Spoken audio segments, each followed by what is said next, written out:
बिहार में जमीन की खरीद बिक्री पर रोक लग गया था।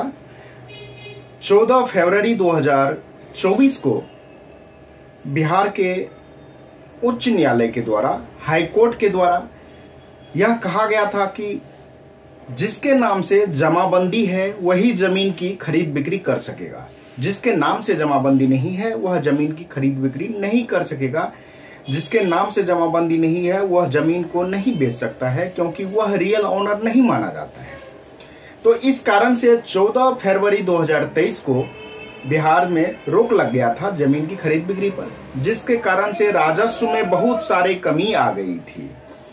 इस कमी को देखते हुए सुप्रीम कोर्ट में 14 मई 2024 को समीमुल्लाह की ओर से दायर स्पेशल लीव पेटिशन यानी एसएलपी सिविल पर न्यायमूर्ति पीएस नरसिम्हा और न्यायमूर्ति अरविंद कुमार की खंडपीठ ने सुनवाई किया और इस सुनवाई में उन्होंने क्या कहा, क्या इस पे विचार किया, क्या अगली तारीख हुई, क्या डिसीजन हुआ, क्या जमाबंदी जिसके नाम से नहीं है वह जमीन को बेच सकेगा या नहीं बेच सकेगा, इन तमाम सवालों के जवाब आज मैं इस वीडियो के माध्यम से मैं आपको देने वाला हूं।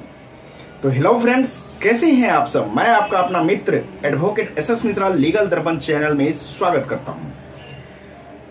फ्रेंड्स, इस पॉइंट पे आज मैं बताऊंगा, तो इसे जानने के लिए वीडियो को लास्ट तक देखिएगा और वीडियो देखने के बाद अच्छा लगता है तो हर बार की तरह इस बार भी एक ही रिक्वेस्ट है कि चैनल को ज्यादा से ज्यादा सब्सक्राइब, वीडियो को ज्यादा से ज्यादा लाइक और शेयर कीजिएगा।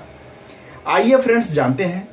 फ्रेंड्स, 14 फरवरी 2024 को पटना हाईकोर्ट ने एक निर्णय दिया था जिसमें बताया गया था कि जिसके नाम से जमाबंदी नहीं है वह बिहार में जमीन नहीं बेच सकेगा, जिसके कारण बिहार के राजस्व में काफी कमी आ गई थी क्योंकि रजिस्ट्री रुक गया था, पूरे रजिस्ट्रार की ऑफिस खाली रहता था। इन सब चीजों को देखते हुए एक एसएलपी सिविल डाला गया माननीय सुप्रीम कोर्ट में समीमुल्लाह की ओर से, जिस पर सुप्रीम कोर्ट ने 14 मई 2024 को न्यायमूर्ति पीएस नरसिम्हा और न्यायमूर्ति अरविंद कुमार की खंडपीठ ने इस पर सुनवाई किया और सुनवाई करने के बाद उन्होंने पूरी सुनवाई के लिए अगली तारीख सितंबर 2024 माह में रखी है। लेकिन तब तक के लिए उन्होंने पटना हाईकोर्ट के द्वारा जो निर्णय दिया गया था उस पे स्टे लगा दिया गया है। उन्होंने बोला है कि नहीं, जब तक सुप्रीम कोर्ट का कोई फाइनल डिसीजन इस पे नहीं आ जाता है, फाइनल वर्डिक्ट नहीं आ जाता है, तब तक के लिए जिसके नाम से जमाबंदी नहीं है वह भी जमीन बिहार में बेच सकेगा। जैसे पहले बेचते थे ऐसे अभी भी बेच सकेगा। तो अब आप लोगों के लिए जो जमीन बेचना चाहते हैं, जिसके नाम से जमाबंदी नहीं है, जमाबंदी का जो डिसीजन आया था जिसके कारण से बिहार में एक तरीके से खलबली मच गया था, हाहाकार मच गया था, पूरे रजिस्ट्रार के ऑफिस खाली रहता था, राजस्व में काफी गिरावट आ गई थी क्योंकि जब आप रजिस्ट्री कराते हैं तो स्टाम्प पेपर लेते हैं, स्टाम्प पेपर से जो स्टेट का राजस्व होता है उसमें रिवेन्यू में बढ़ोतरी होता है, लेकिन जब रजिस्ट्री ही नहीं होगा तो बढ़ोतरी कहां से होगा। तो इस कारण से कमी आ गई थी।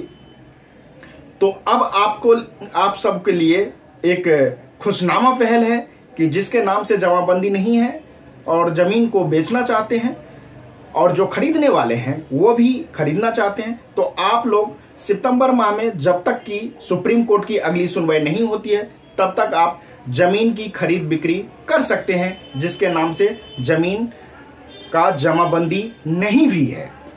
फ्रेंड्स, जमीन से रिलेटेड संबंधित कोई जानकारी लेना हो या किसी भी लीगल टॉपिक से रिलेटेड कोई जानकारी लेना हो तो आप स्क्रीन पे दिए गए नंबर पे कॉल बुक करके कॉल कर सकते हैं, सलाह ले सकते हैं। ये सर्विस, ये जो सेवा है वो आपको शुल्क लगेगा। शुल्क जमा करके आप मुझसे सुबह के 10 बजे से लेके शाम के 7 बजे तक किसी भी प्रकार से लीगल रिलेटेड से संबंधित जानकारी ले सकते हैं। फ्रेंड्स, तो वीडियो कैसा लगा कमेंट करके जरूर बताइएगा। कोई कंफ्यूजन हो तो उसका कंफ्यूजन को डिस्क्रिप्शन में कमेंट में बताइए, मैं उसका जवाब देने का कोशिश करूंगा। आज तक के लिए इतना ही, फिर मिलते हैं नेक्स्ट वीडियो में। तब तक के लिए धन्यवाद।